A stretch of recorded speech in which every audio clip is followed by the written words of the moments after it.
ছোট্ট মাছ ডোরি তার বাবা মায়ের সাথে সমুদ্রের গভীরে বাস করত।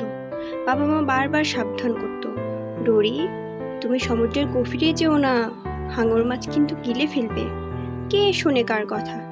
একদিন সত্যি সত্যি সে হাঙরের পেটের মধ্যে চলে গেল, আর বের হতে পারে না। হাঙর মাছকে অনেক অনুরোধ করার পরে হাঙর মাছ তাকে বের করে দিল ঠিকই, কিন্তু সে আর বাবা মার কাছে ফেরত যেতে পারল না।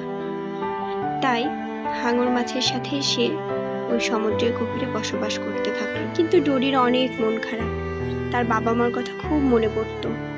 এই কথা ভেবে হাঙর মাছ তাকে সব সময় সাথে নিয়ে ঘুরে বেড়াতো, কখনো চোখের আড়াল হতে দিত না।